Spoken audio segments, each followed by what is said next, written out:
Amigas, amigos, muy buenas tardes. Este es Martín Javier Mina, un héroe de nuestra independencia, y estos son sus restos mortales, tal y como se encuentran en su sepultura. En su cráneo pueden ustedes apreciar las suturas que denotan por su apertura su juventud, pues apenas tenía 28 años de edad cuando murió.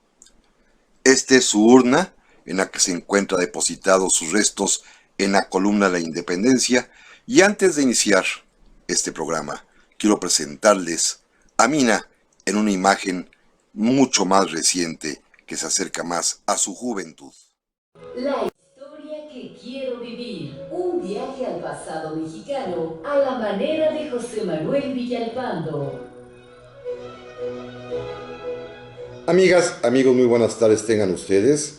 Los saluda con el afecto de siempre José Manuel Villalpando, aquí en una emisión más de su programa La historia que quiero vivir, que estamos transmitiendo ya en vivo, después de las vacaciones, a través de los micrófonos de Radio Fórmula en el 103.3 de FM, en el 970 de AM, aquí en la capital de la República Mexicana, con mi queja de siempre que solamente nos escuchan en algunas ciudades del interior del país, en aquellas en las que la feroz competencia automovilística de autos carísimos no los permiten, pero también llegamos a los Estados Unidos de América, a Canadá, a Puerto Rico y a todo el mundo a través de la página de internet www.radioformula.com.mx, en donde por supuesto estamos transmitiendo, repito, en vivo, después de haber culminado las vacaciones de la Semana Mayor.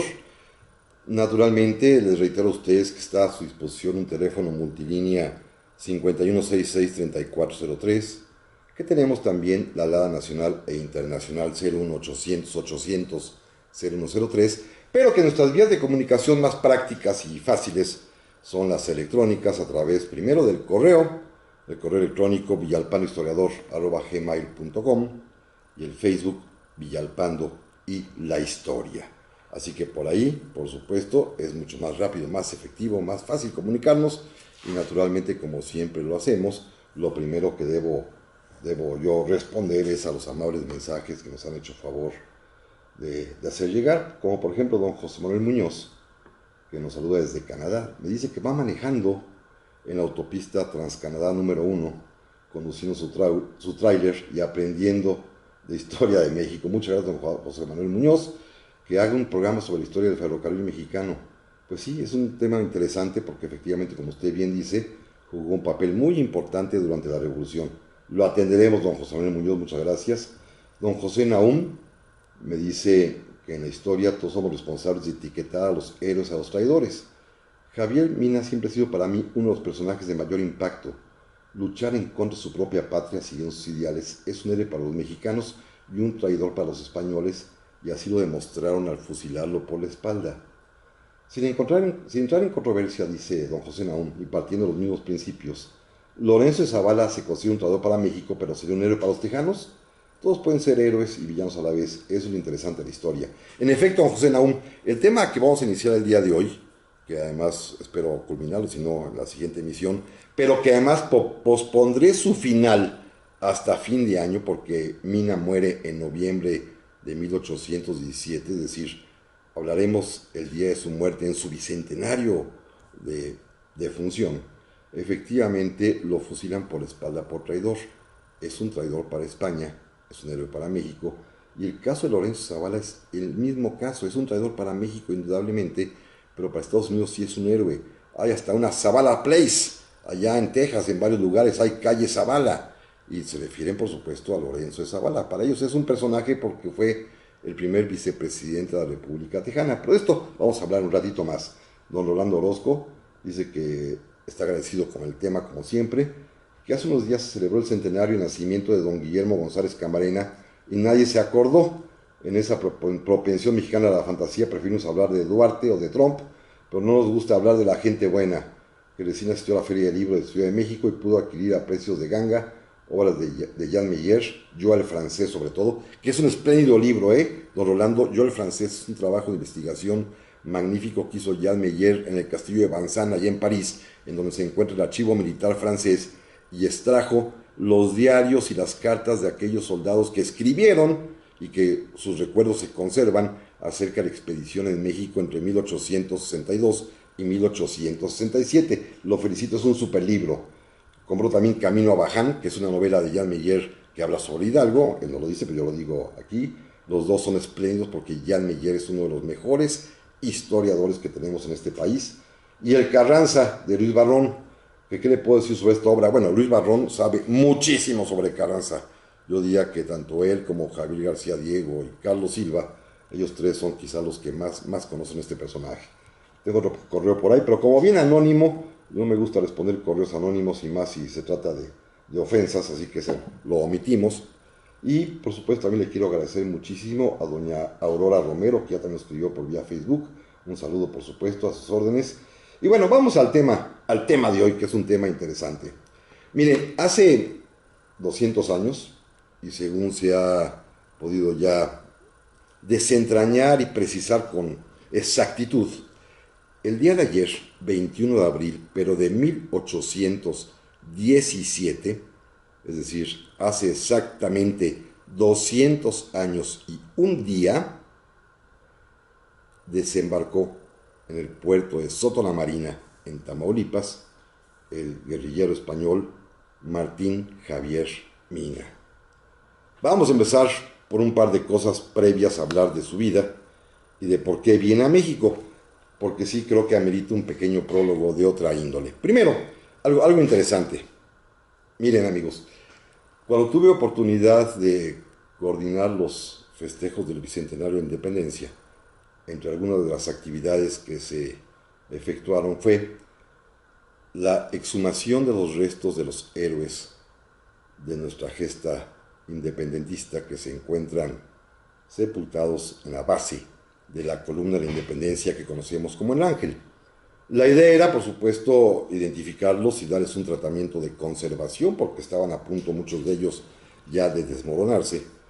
Pero el trabajo de identificación fue quizás el más bonito, el científicamente más logrado y acabado, porque junto con el apoyo histórico de la documentación del momento permitió lograr saber exactamente de los 14 esqueletos que allí se encontraron, cuál era el de cada quien. Y así sucedió en el caso particular de Martín Javier Mina. Los restos encontrados estaban mezclados, los de Mina, junto con los de otro famoso insurgente de aquel tiempo, su compañero de hazañas mexicano, el famosísimo Pedro Moreno, el de allá de Lagos, que había sido de alguna manera el más cercano, con el mexicano con el que más se entendió Mina, y que habían sido ambos sorprendidos en la famosa Hacienda del Venadito, combate en donde Moreno muere, donde Mina es capturado y después será fusilado. Cuando en 1823 se ordena recoger los restos de los héroes de la Independencia, pusieron juntos en la misma urna los restos mortales de Pedro Moreno, junto con los restos mortales de Javier Mina, porque estaban hermanados de alguna manera en la leyenda y en el fervor popular y en los hechos que juntos habían protagonizado. Y pues años después, en 2010, para poderlos identificar, estos restos que venían en una sola caja, revueltos, pues el trabajo de los antropólogos forenses mexicanos del Instituto Nacional de Antropología e Historia, el trabajo histórico que mi equipo desarrolló también, pues nos permitió lograr separar los dos restos revueltos con bastante precisión y exactitud gracias a un par de notas antropomórficas muy interesantes. Primero, se sabe que Pedro Moreno, su cabeza había sido decapitada, o sea, se la habían cortado y se la habían llevado a exhibir justamente a Lagos, es decir, estaban únicamente del cuello hacia abajo. Pero además se sabe que era un hombre muy fornido, muy alto, y efectivamente se encontraron fémures, tibias, húmeros, los huesos largos del cuerpo, muy desproporcionados con respecto al otro. El otro, Mina, fue fácil identificarlo por una razón muy sencilla. Primero, eran huesos ya muy blancuzcos, que significaba que habían estado en contacto con tierra caliza porque habían sido sepultados en vilo en la tierra, sin cajón, sin nada. en una tierra además allá cerca de Pénjamo, Guanajuato, en el Cerro del Bellaco, que tenía esa connotación que se pudo comprobar, de ser muy caliza. Pero además lo más interesante es que el cráneo de Mina mostraba perfectamente bien la apertura entre las costuras o suturas intercraneales. Los huesos del cráneo se van cerrando poco a poco con el tiempo. Recuerden que los niños chiquitos nacen con la mollera abierta y conforme van creciendo van cerrándose, y así pasa con todos los demás huesos, con los parietales, con el occipital, con todos los huesos se van poco a poco cerrando, y hasta las personas maduras pues ya aparece el cráneo uniforme, pero en los jóvenes aparece todavía con estas suturas claramente visibles que permite identificar que el fulano, el individuo, el tipo, el resto allí encontrado tenía menos de 30 años. Y en efecto, Javier Mina muere a los 28 años de edad, y por ello fue muy fácil identificarlo. Y por esto les anticipo que en el video que haré de este programa, como siempre cada semana, ahí podrán ustedes ver al principio unas fotografías de los cráneos, del cráneo de Javier Mina y de sus restos mortales, para que vean ustedes esta curiosidad antropomórfica de las suturas intercostales todavía aún semiabiertas, aún no cerraban por completo. Segundo tema importante del prólogo, el nombre. Por alguna razón extraña, en este país nos da por cambiar los nombres a los próceres. Le pusieron malamente Francisco Javier, así lo conocemos los mexicanos desde el siglo XIX. ¿Quién inventó el nombre? Quién sabe, pero nunca se fijaron que es Martín Javier. Es más, el Javier, él en su firma lo pone con X. Su origen vasco era evidente, su partida de nacimiento es clara, sus proclamas, sus firmas es Martín Javier Mina, y algún mexicano de estos que tienen mucha iniciativa le puso Francisco Javier. Pero volvemos enseguida. Ya estamos aquí de vuelta en la historia que quiero vivir de este sábado 22 de abril, al día siguiente de que hace 200 años desembarcara en territorio novohispano, mexicano hoy en día diríamos, allá por las Tamaulipas, en el puerto de Soto la Marina, el guerrillero español Martín Javier Mina, de quien decíamos, le cambiamos el nombre con esa manía que tenemos de cambiar nombre de personajes. Les voy a dar dos ejemplos rápidos. Por ejemplo, Francisco Ignacio Madero lo convirtieron en Francisco Indalecio Madero, contra toda verdad, porque su acta de nacimiento y su fe de bautismo es clarísima, es Francisco Ignacio. Y otros más, Benito Juárez se llamaba Benito Juárez, así firmaba él, así se ponía en todos los papeles y documentos, y ahora le queremos poner Benito Pablo Juárez García. Porfirio Díaz se llamaba Porfirio Díaz, así quiso llamarse siempre, y le tenemos que poner Porfirio Díaz Mori. En fin, tenemos una manía por cambiar los nombres de los personajes, muy, pero muy curiosa. El caso es que Mina se llama Javier Mina. Pero gracias, primero que nada, miren, es que tengo unos mensajes muy interesantes. Don Ricardo Lugo Prieto me ha escrito hace un momento, dice que está listo para aprender, muchas gracias, pero que me escucha desde Split, en Croacia, lo cual pues le agradezco infinitamente. Doña María Eugenia Longi me está escribiendo hace un ratito, que faltaban en ese momento 5 minutos para este importante programa que tan profesionalmente conduce, muchas gracias, y que por favor amplíelo una hora más. Eso vamos a pasar el mensaje aquí justamente a los directivos de Radio Fórmula para que se enteren de la petición. Don Fernando Salinas me escribe desde la República de Río Grande, allá por Matamoros, y me dice que está listo para disfrutar el hermoso y ameno programa, y que está preparándose una comida de esclavos, o sea, brisket a la barbecue, ya que en las antiguas plantaciones sureñas la parte más dura de la res, que es el pecho, se daba a los esclavos y los tenían que cocinar por varias horas, de 8 a 12 horas después, para poderse comer, y que después de la abolición de la esclavitud, este platillo se popularizó tremendamente. Gracias, don Fernando Salinas, muy amable. Lalo Núñez me escribe que el tema de Mina lo estaba esperando con ansia, nos manda a saludar. José Arturo Zamora también nos saluda como siempre, muchísimas gracias, lo aprecio. Tengo también unos correos electrónicos muy interesantes, porque nos hemos vuelto verdaderamente internacionales. Don José Alberto Flores nos pregunta y nos saluda, por supuesto, que cuando hablaremos del tema del 68. Le prometo que para octubre hacemos algo de ello. Me escribe desde Zapopan, en Jalisco, donde estuve yo hace poquito ya por Zapopan, qué gusto saludarlo, y que lo hace por internet para no oír sobre programas de carros, y que tengo alguna opinión sobre Marcelino Perelló, que acaba de dar alguna opinión misógina, según he sabido. No sé bien cómo está el asunto, pero eso de la misoginia y odio y aborrecimiento a las mujeres no va conmigo. Imagínense, ¿cómo puede ser yo, en mi caso, una persona que solamente tiene hijas mujeres? Pues ¿cómo puedo ser misógino? Al contrario, mis hijas son para mí lo más importante. Entonces yo respeto profundamente a las damas, a las mujeres en general.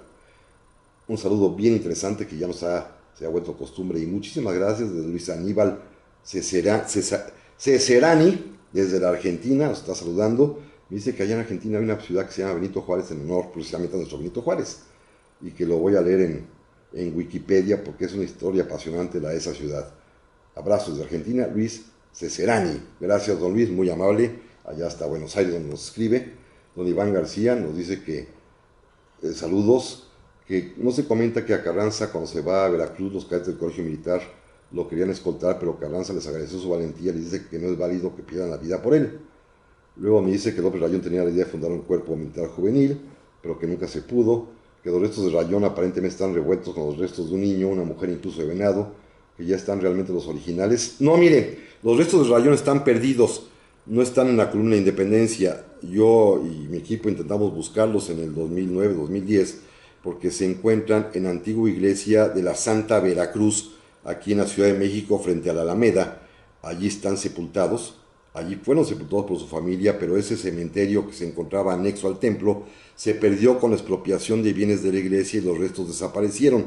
Allí usted va a la Santa Veracruz, se va a encontrar por allí, afuera del templo, una placa de mármol levantada en 1910, justamente, que dice eso, que allí, por ahí están perdidos los restos de Ignacio López Rayón. Doña Karen María González Jiménez dice que escucha con mucho interés el programa, pero que ya se hizo bolas con el nombre de Mina, pues siempre lo nombraron como Francisco Javier Mina, y que así se lo enseñó a sus alumnos cuando trabajaba, y que escucha que yo lo nombré Martín Javier. Pues sí, es que se llama Martín Javier, así dice claramente su fe, bautismo y los documentos autógrafos de puño y letra de él, así firma Martín Javier o Javier a secas y con X siempre. El Francisco Javier se lo pusimos aquí, quizás porque nos sonó, pues de alguna manera bonito identificarlo con el santo jesuita llamado San Francisco Javier. Pero no, él es Martín Javier, está clarísimo. Miren, vale la pena de una vez hablar del tema. Esto lo pueden ustedes verificar quizás en los 3 o 4 libros más importantes que hay sobre Javier Mina, que además se los recomiendo porque 3 de ellos están accesibles en este momentito. Si ustedes van a una librería los van a encontrar seguramente. Uno de ellos es el libro fabuloso, importantísimo, quizás el más completo que hay, de Manuel Ortuño, Ortuño. Manuel Ortuño publicó una biografía de Mina que se llama Fronteras de Libertad, que publica la editorial Porrúa en su colección afamada y baratísima, sepan cuántos. Ya sé que son anuncios, pero ni modo, son anuncios culturales que vale la pena conocer. De Manuel Ortuño, Javier Mina, con X, que se llama tal cual, Fronteras de Libertad, publicado por Porrúa en sepan cuántos. Segundo, hay un libro clásico que es hermoso porque es literariamente muy bonito, escrito por uno de los grandes autores mexicanos, que es don Martín Luis Guzmán, que se llama Javier Mina también, así a secas, publicado por la editorial Joaquín Mortiz. También está a la venta, es de factura reciente, aunque el libro lo escribió don Martín hace más de medio siglo, tiene varias reediciones, hay una en Fondo de Cultura Económica, hay otra en Joaquín Mortiz, que es la que tengo yo a la mano, y hay otro más que publicó Planeta, de un joven autor brillantísimo que se llama también Javier Mina, de Editorial Planeta, escrito por Rafael Estrada Mitchell, que es verdaderamente quizás la más sintética, la más completa y a mi juicio de más fácil lectura. Los 3 coinciden justamente en señalar y apuntalar la fe de bautismo de Martín Javier Mina como su nombre original, de un muchacho que nace allá en el año 1789 en la antigua provincia de Navarra, es decir, en pleno País Vasco, y que pronto, para ir entrando ya al tema, si no nos vamos a atrasar mucho, y que pronto, bueno, pues va a mostrar sus ímpetus y su valor, porque desde muy joven, a los 18 años de edad, cuando se traslada a la ciudad de Zaragoza, le toca y presencia en 1808 la invasión napoleónica a España, y él es de los jóvenes que se reúnen en torno al general Palafox para defender precisamente la ciudad de Zaragoza. Y ahí el joven Javier Mina va a probar el aroma de la guerra, el saborcito de la sangre, el olor a la pólvora, el ruido de los cañonazos y el disparo de los mosquetes, la valentía, el arrojo y aunque finalmente Zaragoza se pierde, logra salir de ahí y va a descubrir, Mina, una faceta de su vida muy interesante. Dejó de estudiar la carrera de Derecho para convertirse en guerrillero. Es quizás el primero que en España combate al invasor francés allá en los tiempos de Napoleón, mediante esta forma de la guerra irregular, como se le dice hoy en día, de la guerra de guerrillas, conduciendo a un pequeño grupo de valientes, la mayoría de ellos campesinos, obreros y artesanos vascos, que acompañado de su tío, que se llama Francisco Espós y Mina, verdaderamente causan problemas inmensos al invasor francés.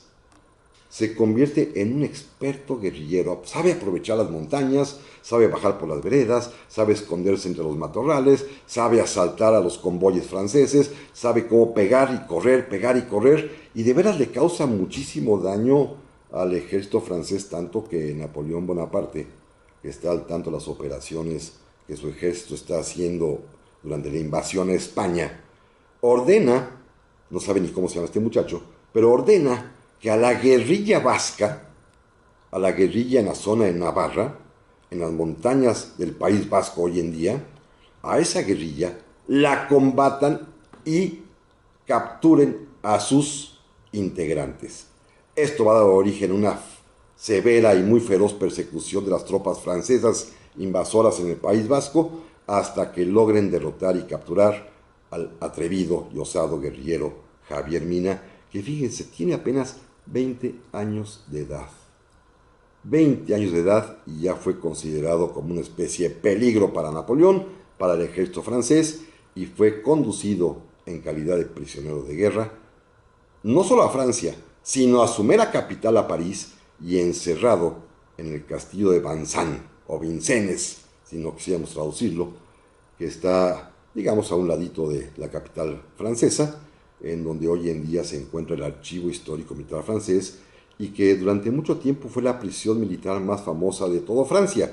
Ahí estuvo preso Mina, efectivamente. Pero fíjense, amigos, un siglo después sigue siendo, nada más para que vean la paradoja de la historia, sigue siendo prisión militar, y ahí, en ese mismo lugar, en Vincennes, Vincennes, estuvo presa la famosa espía Mata Hari durante la Primera Guerra Mundial. Es decir, es un centro de detención de prisioneros de guerra. Y ahí estuvo encerrado Javier Mina, y los 4 años que permaneció en sus celdas, afortunadamente tuvo la compañía de un general francés también preso, el general Lahorie, quien se apiadó del muchacho, y como era, además de militar, matemático y maestro, se puso a darle clases como si fuera su alumno, y le enseñó táctica militar, le enseñó estrategia, le enseñaba matemáticas, álgebra, trigonometría, en fin. Mina aprovechó los 4 años que estuvo preso, fíjense nada más, para estudiar, y se convirtió en un muchacho ilustrado y preparado. Pero de esto hablamos en un momento más. Ya estamos aquí de vuelta, amigas y amigos, este tercer bloque del día de hoy, que se está yendo rapidísimo como siempre, de la historia que quiero vivir. Muchas gracias a los amigos amables que nos han escrito, como doña Catalina Fontes desde Hermosillo. Dice: me encanta irme en el túnel del tiempo. Muchas gracias, qué bueno, se lo aprecio enormemente. También le agradezco a don Fernando Paulín Abedillo, que nos está saludando desde Morelia, Michoacán, con mucho calor. Saludos hasta allá. Don Santiago Rosas Pérez, que sí nos escribe desde Puebla, dice que aclara que me cree a mí, pero que el error está hasta en internet, en las páginas de biografías. Claro, las páginas de biografías de internet de hoy en día son como las estampitas de antaño, Santiago. Cuando iba uno a la papelería a comprar, me da la monografía de Mina, me da la monografía de Hidalgo, me da la monografía de Porfirio Díaz, y pues eran esos textitos que eran de consumo popular, y que por supuesto en ellos se multiplicaba para siempre el error. Así que no se confunda, don Santiago, vea los 3 libros que le he recomendado. Esos 3 libros quizás es lo más serio que hay sobre Javier Mina, tanto el de Ortuño como el de Rafael Estrada Mitchell, como el de Martín Luis Guzmán. Los 3 son verdaderamente espléndidos. Gracias también a don Javier Arellano, que nos escribe desde Nueva Orleans. Muchísimas gracias, que nos escucha desde allá vía internet. Dice que él vivió en Minatitlán, en Veracruz, que si esa ciudad toma el nombre de Mina. En efecto, se llama Minatitlán, en una especie de combinación muy curiosa que en alguna época de nuestra historia, en el siglo XIX, nos dio por combinar los nombres o las palabras en náhuatl. Titlán es ciudad o pueblo, con el nombre de un personaje, Minatitlán. Entonces es una cosa verdaderamente curiosa, pero es cierto, es ciudad de Mina, Minatitlán, con la combinación del apellido más el sufijo en náhuatl. Interesante, ¿eh? Que si Mina era un mercenario. No, no era mercenario. No, era un hombre que, podemos decir, vivía de ideales y combatía por ideales, atrevido, arriesgado, osado, quizá con muchos errores, como vamos a ir comentando, pero no, mercenario no era, fíjese. Voy a tratarles al rato a ver si llego a mostrarles la oportunidad que le dieron de ser mercenario y la rechazó. Es decir, no venía por dinero ni por nada de eso. De alguna manera lo han visto muchos intelectuales, particularmente de izquierda, a Javier Mina como una especie de anticipo premonitorio de lo que siglo y medio sería después Ernesto el Che Guevara, de estos hombres que quieren internacionalizar las revoluciones. En este caso la de Mina es una revolución liberal, no es socialista, es liberal, como vamos a platicar ahorita, pero mercenario no es. Gracias también a don José Nahum, nuevamente nos volvió a escribir, me dice que quien se llamaba Francisco Javier era su tío. No, su tío era Francisco Espós y Mina, y que cuando llegó a Nueva España pensaron que Quimena era el tío con ese nombre, y que por eso lo confundieron. Puede ser la versión, pero no, el tío se llama Francisco Espós y Mina. Lo que pasa es que la palabra Mina era quizás la más fácil, probablemente, ¿eh? Pero bueno, en fin, vamos a avanzar, si a ustedes les parece bien. El tema, créanme que da para mucho. Estando preso en París, en Vincennes, en el castillo, Mina, repito, escuchó durante 4 años las pláticas del general Lahorie. Este general Lahorie estaba preso por haberse insubordinado contra Napoleón, porque era un hombre que estaba convencido de los ideales de la Revolución Francesa, de libertad, de igualdad y de fraternidad, y había combatido por la Revolución, había formado parte de la República Francesa como militar en las épocas del Directorio, aún todavía con el consulado, pero estaba en contra de que Napoleón se hubiese coronado como emperador, porque era un liberal. Él le va a dar clases a nuestro Martín Javier Mina, repito, de matemáticas, de álgebra, trigonometría, de cálculo, también de táctica y de estrategia militares, de historia, pero también de filosofía y de política.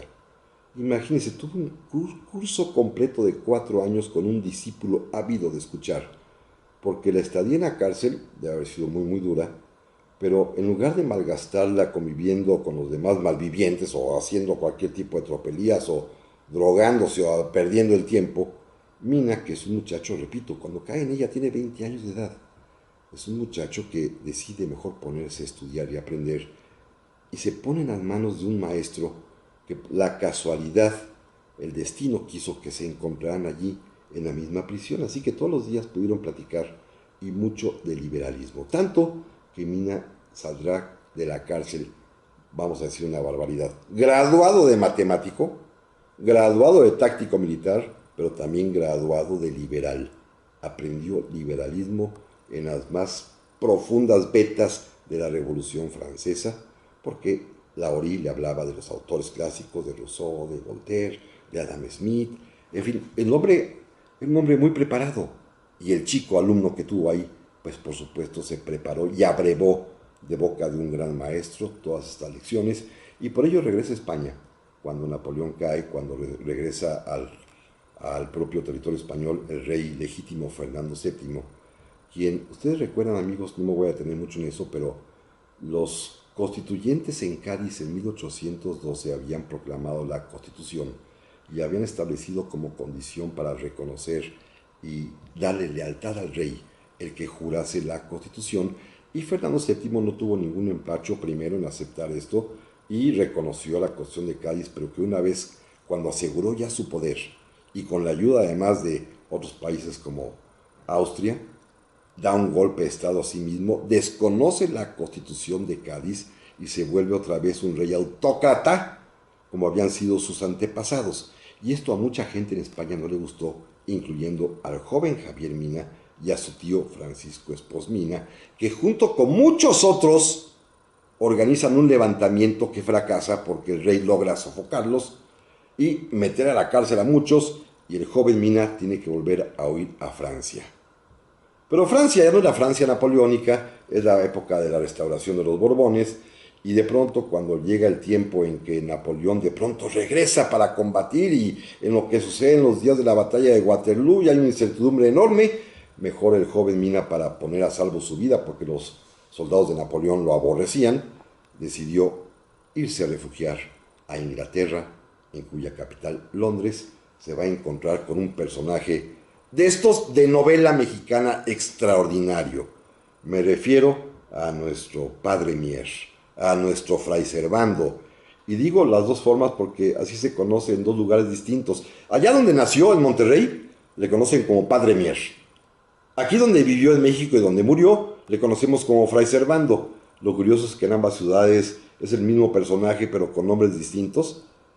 Allá tiene una gran avenida en el centro de la ciudad de Monterrey, aquí una gran avenida en el centro de la Ciudad de México, el mismo padre Mier, el mismo Fray Servando, que es un personaje maravilloso al cual tenemos que dedicar una serie de programas porque hoy no nos dará tiempo, pero con él comienza a platicarle, comienza a inculcar la idea de la Nueva España, de la independencia de México, de las tradiciones mexicanas, de la Virgen de Guadalupe, comienza poco a poco a envolverlo, y Mina, repito, es un joven, para ese momento 25, 26 años, que está ávido de saber cosas, y debe haberse emocionado enormemente con las pláticas y relatos de Fray Servando, que era, según cuentan, un gran charlador, un charlista, un platicador nato, que, pues si uno lee sus libros, si uno sabe un poco de su historia, se da uno cuenta que en efecto, el hablar, y el hablar de más también, hay que decirlo, le acarrió a Fray Servando siempre muchísimos problemas, porque además de sabio, era ligerón de carácter.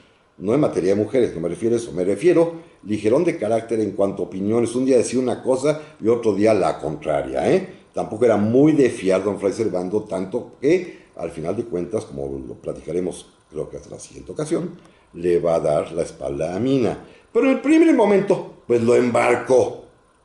Lo convenció de que tenía que venir a Nueva España, a México, a nuestro México actual, con una idea muy peculiar, fíjense. No viene Mina a México a pelear por nuestra independencia.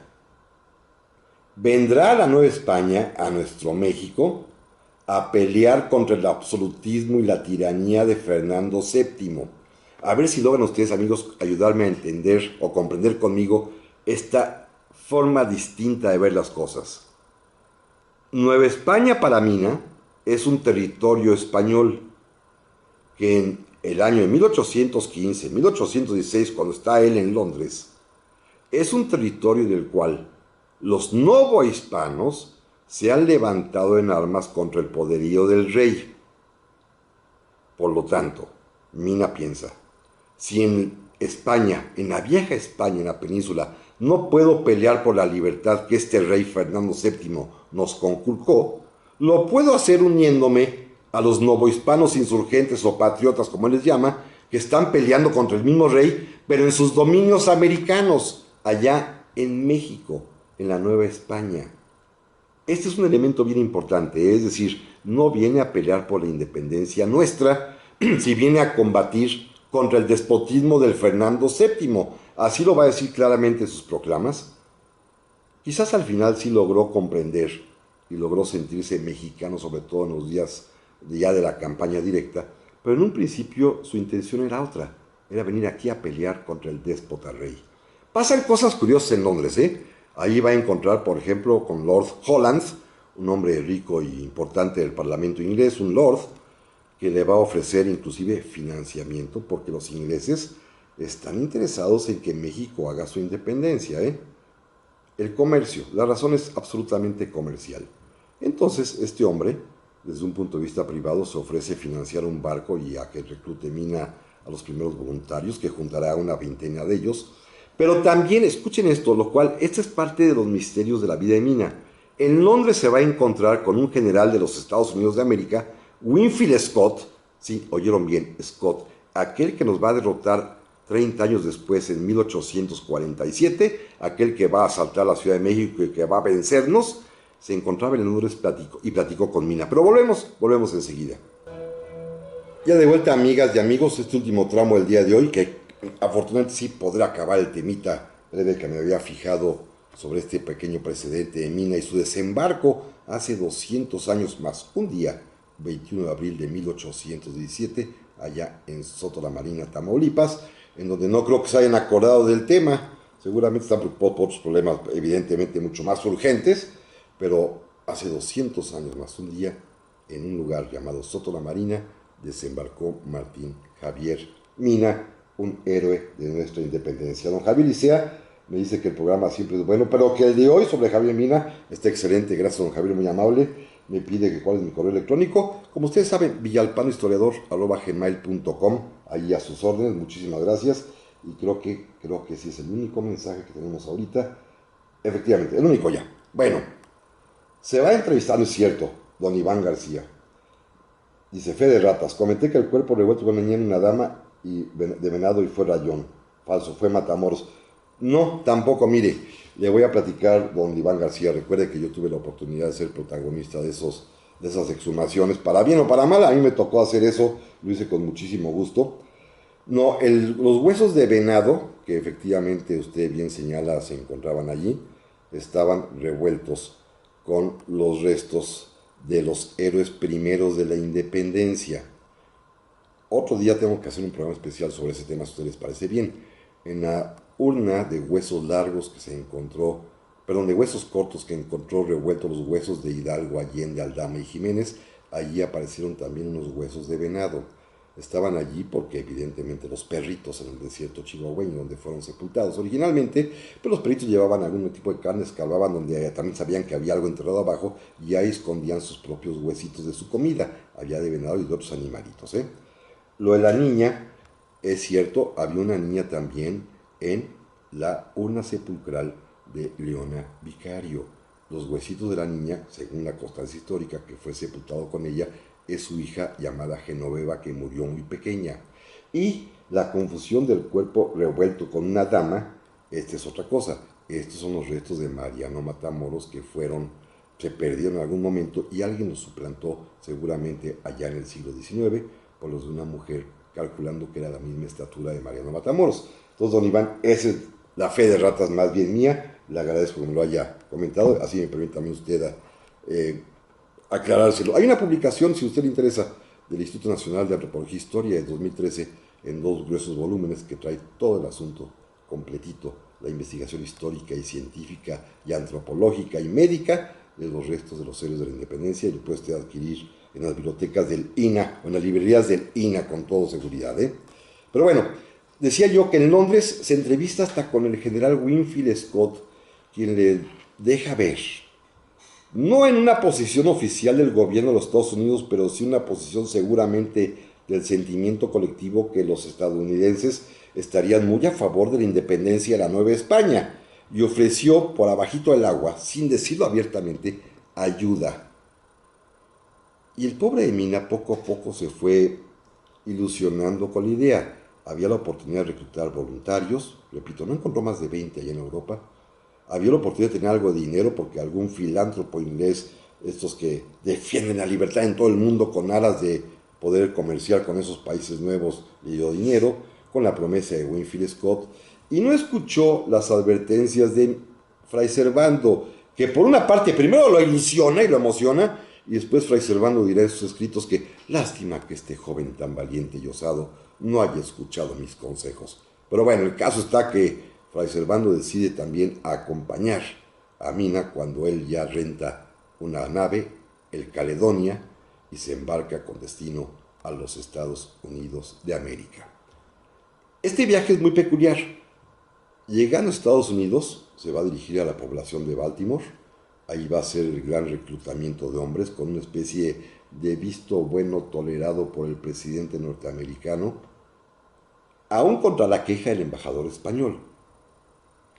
Sin embargo, pues se reclutan hombres, logra juntar casi a 300 voluntarios, decide establecer su cuartel general en una ciudad, en un pequeño poblado casi abandonado, que se llama Galveston, que ya es territorio español.